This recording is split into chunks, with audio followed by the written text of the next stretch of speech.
Hello, नमस्कार दोस्तों। आज फिर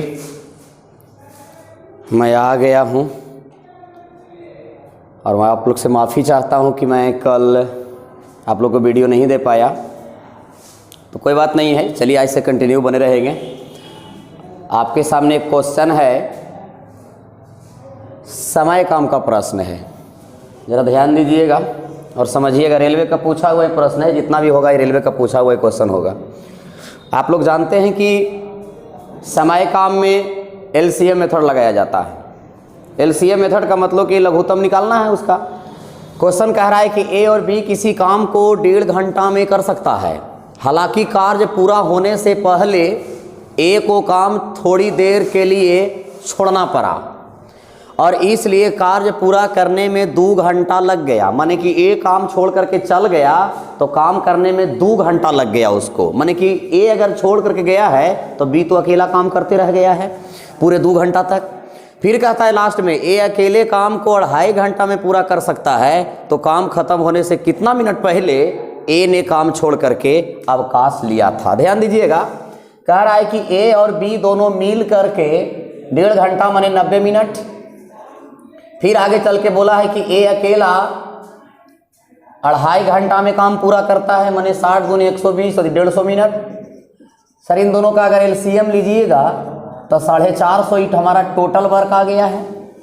अब यहाँ से कैपेसिटी का रेशियो निकालेंगे क्षमता का, तो 9 × 5 = 45, क्षमता 5, 5 × 45, क्षमता 3। बात यहाँ मेन पॉइंट यहाँ छुपा हुआ है सर, कि थोड़ी देर काम करके ए छोड़ दिया और पूरा काम होने में 2 घंटा लग गया। तो जरा गौर कीजिए आप कि थोड़ी देर काम करने के बाद अगर ये छोड़ दिया है तो बी बेचारा अकेले पूरा 2 घंटा तक काम पर लगा होगा। तो ये 2 घंटा को मिनट में बदल लीजिए, 120 मिनट। काहे क्या मानी पूरा को जब मिनट में बदल रहे हैं 13 मिनट में बदल देंगे।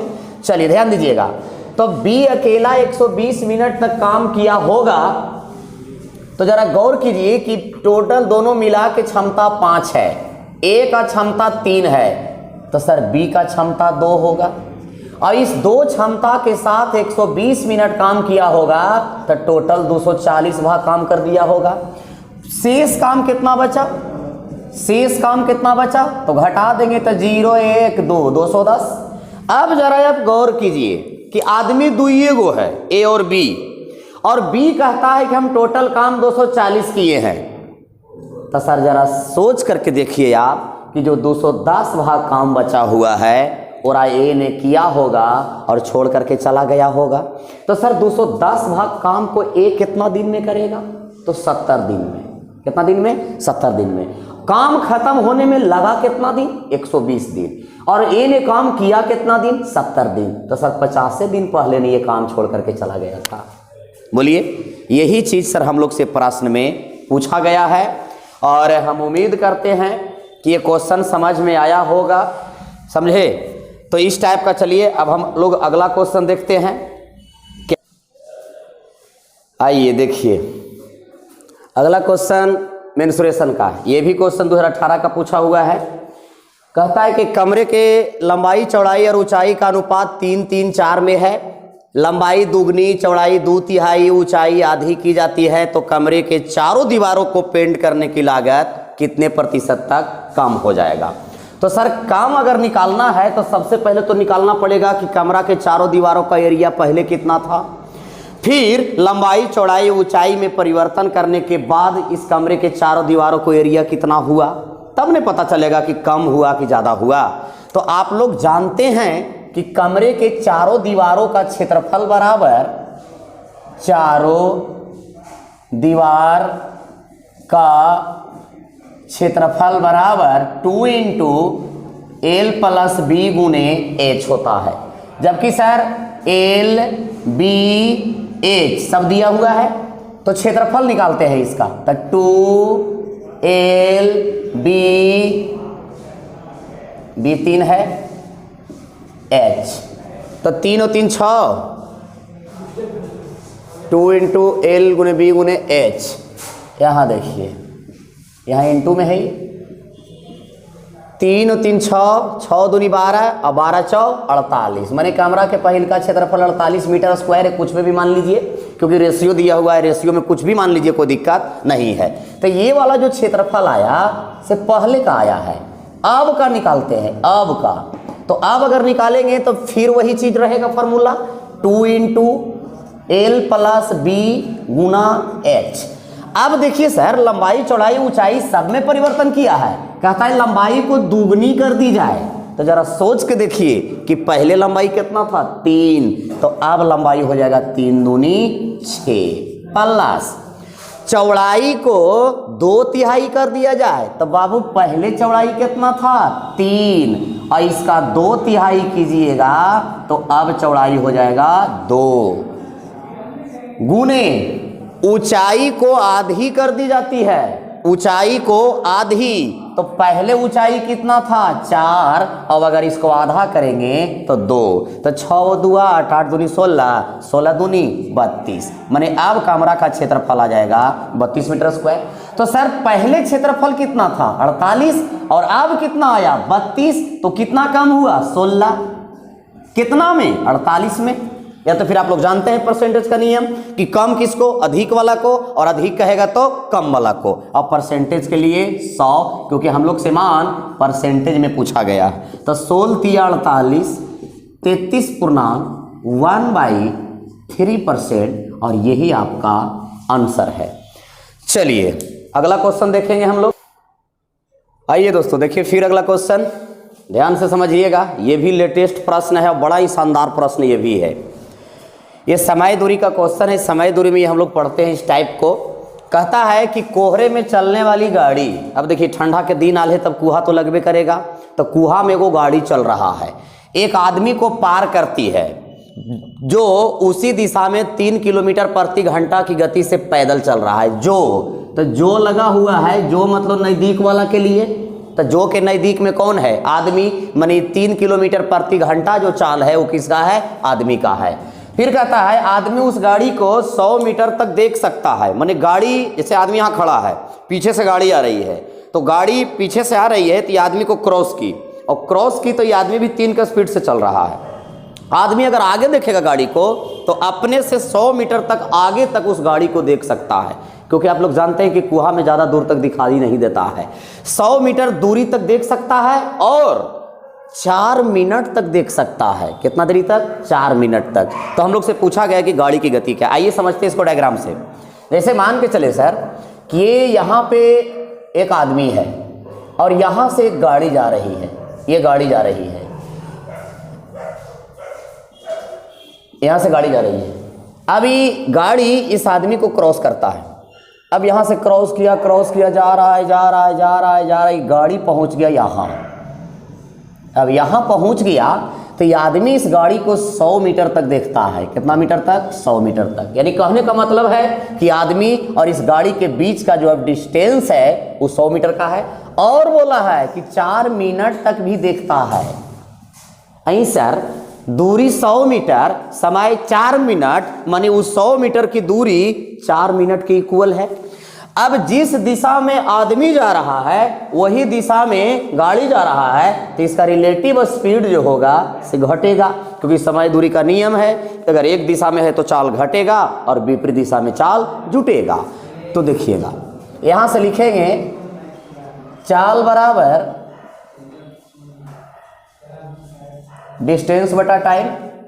गाड़ी की चाल हम लोग x किलोमीटर पर घंटा मान लिए हैं, आदमी की चाल 3 किलोमीटर प्रति घंटा आपके प्रश्न में ही दिया हुआ है।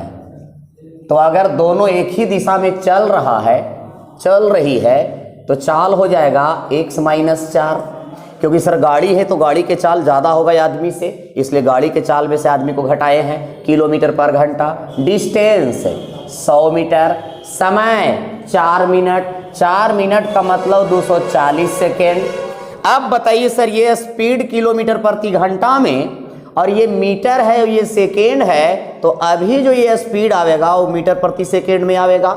तो इसको भी हम लोग किलोमीटर प्रति घंटे में बदल लेते हैं। तो आप लोग जानते हैं कि मीटर प्रति सेकेंड से किलोमीटर में ले जाना है तो 18/5 से गुना करेंगे, माने कि छोटका से अगर बड़का में ले जाना है तो बड़के से गुना, और बड़का से छोटका में ले जाना है तो छोटके से गुना।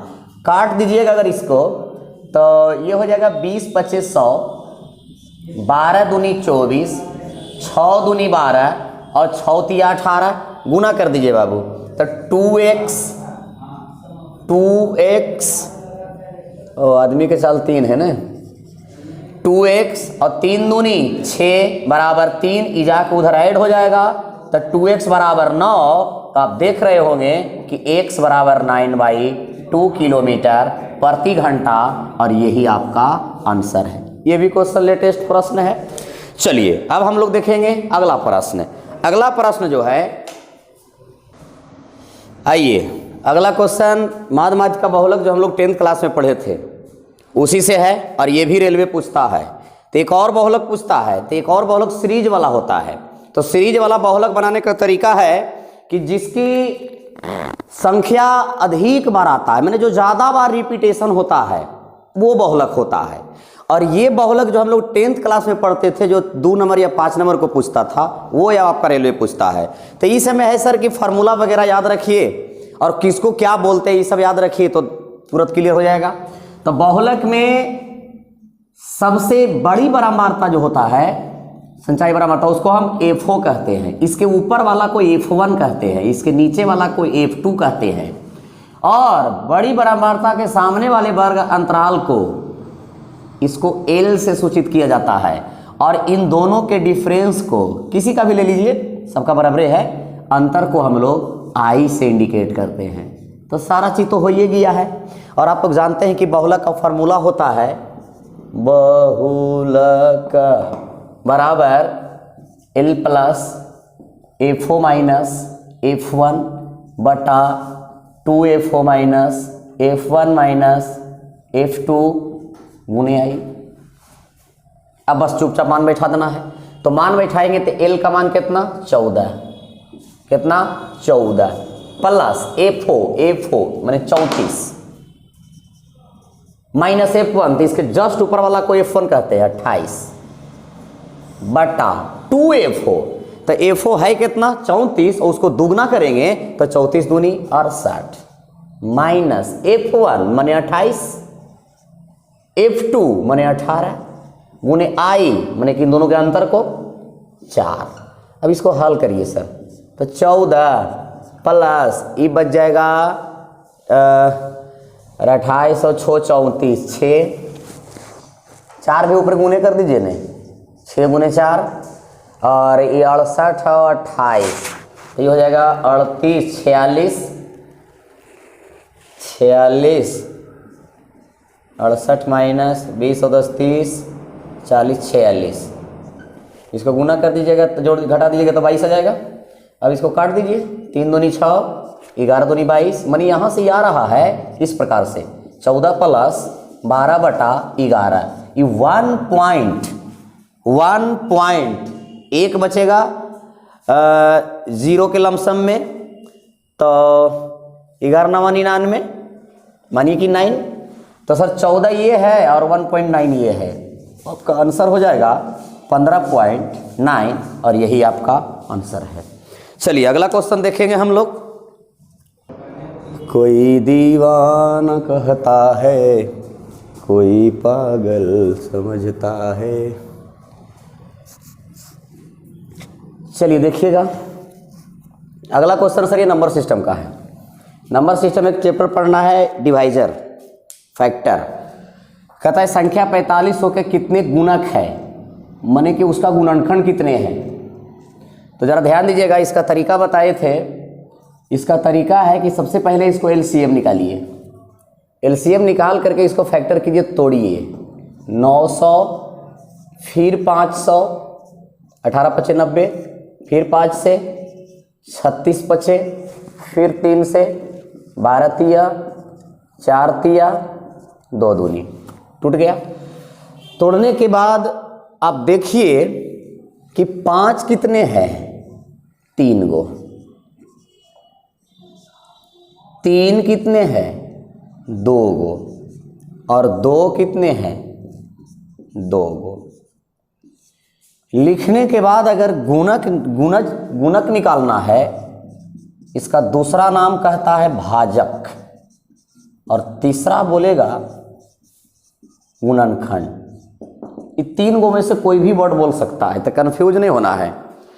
कहता है इसमें गुणनखंडों की संख्या कितनी है, या भाजकों की संख्या कितनी है, या गुणक की संख्या कितनी है।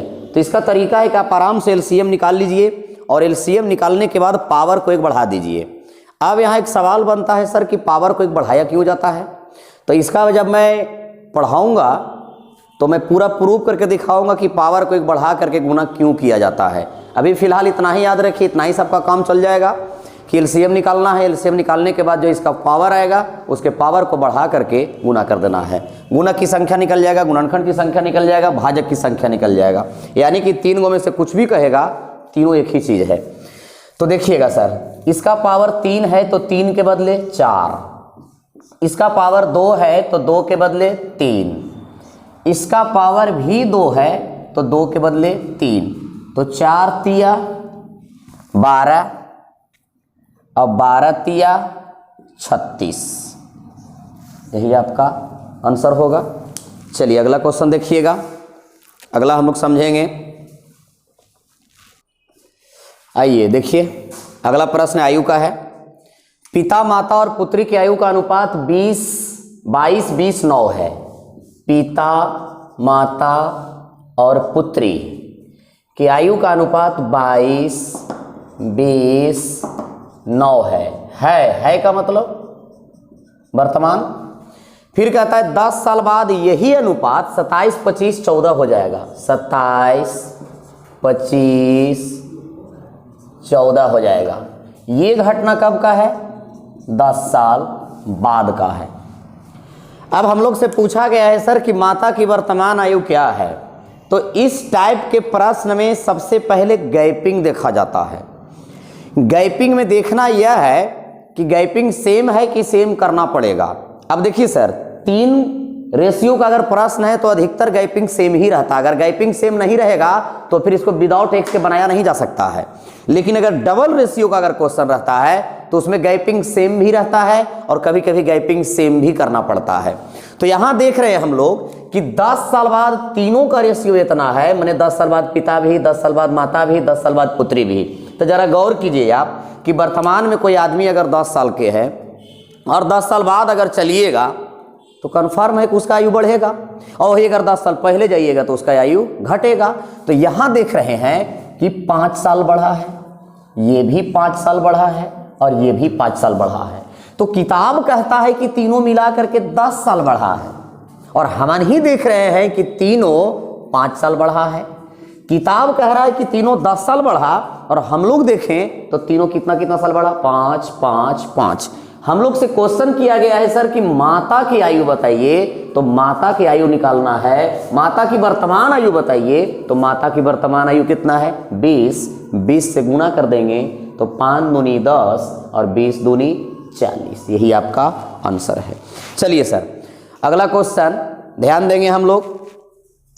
फिर देखिए अगला क्वेश्चन, यदि किसी संख्या को 6 से विभाजित किया जाए तो प्राप्त भागफल उसी संख्या को 9 से भाग देने पर प्राप्त भागफल की तुलना में 6 ज्यादा है। सर सबसे पहले तो ये जानिए आप कि 6 ज्यादा है, कम है, अधिक है, इस सब का मतलब अंतर होता है, क्योंकि हम लोग जानते हैं कि अधिक और कम का मतलब अंतर होता है। कहता है कि एक संख्या को 6 से भागा दिया जाए, लेकिन यहाँ पे संख्या कौन है कोई पता हम लोग को नहीं है। फिर कहता उसी संख्या को 9 से भागा दिया जाए और दोनों के जो भागफल आएगा वो दोनों के भागफल में अंतर 6 का है। यहाँ अंतर ना बोल करके 6 अधिक बोल दिया है, तो कोई दिक्कत नहीं। मैथ में थ्योरी हम लोग जानते हैं कि अधिक, कम, लाभ, हानि, इस सब का मतलब अंतर होता है। तो हम लोग मान लिए सर की संख्या x है, इस संख्या को पहले 6 से भागा दिया तो भागफल इतना आएगा। फिर यही संख्या को 9 से भागा दिया, भागफल इतना आएगा, और यही दोनों का जो अंतर है वो कितना का है? 6 का है। तो यहाँ से हल कर देंगे तो x का मान निकल जाएगा। तो 18 LCM, 6 तिया 18, 3x, 9 दूनी 18, 2x बराबर 6, x बटे 18 बराबर 6, तो x बराबर 108 और यही आपका आंसर है।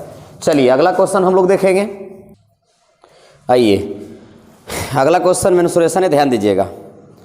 कहता है एक कंपनी लंबवृत्तीय बेलनाकार डिब्बों में गेंदों को पैक करने की योजना बनाती है जहां डिब्बों के किसी भी तरफ कोई ढक्कन नहीं है, माने कि डिब्बा वो खुला हुआ है। जैसे मान के चलिए ऐसा डिब्बा है, इधर भी ढक्कन नहीं है, इधर भी ढक्कन नहीं है, कहीं ढक्कन नहीं है, इसके अंदर में कुछ गोला को भरना है। फिर कहता है यदि गेंद और डिब्बो एक ही पदार्थ से बने, जैसे मान के चलिए कि गेंद अगर बना हुआ है लोहा का तो डिब्बा भी बना हुआ है लोहा का। फिर कहता है कि डिब्बों में प्रयुक्त पदार्थ का अनुपात की गणना कीजिए। अब एक ही पदार्थ से बना हुआ है ऐसा, तो जरा सा गौर कीजिए आप कि जितना बड़ा ये डिब्बा है उतना ही पदार्थ नहीं इसके अंदर हटेगा, जितना इसका वक्र पृष्ठ होगा उतना ही नहीं इसके अंदर कोई पदार्थ हटेगा।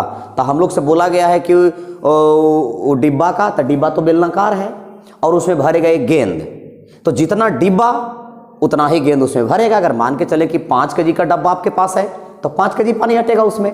अगर मान के चलें कि 50 केजी का डब्बा आपके पास है तो 50 केजी पानी हटेगा उसमें। तो जरा सा गौर कीजिएगा कि जैसे मान के चलें कि एक डब्बा है, ये है, ये कहीं भी ढक्कन नहीं, ना ही तो इधर ढक्कन है और ना ही तो इधर ढक्कन है, दोनों तरफ से खुला हुआ है। और में छोटा छोटा छोटा छोटा गेंद आपको भरना है इस तरह से, समझ गए।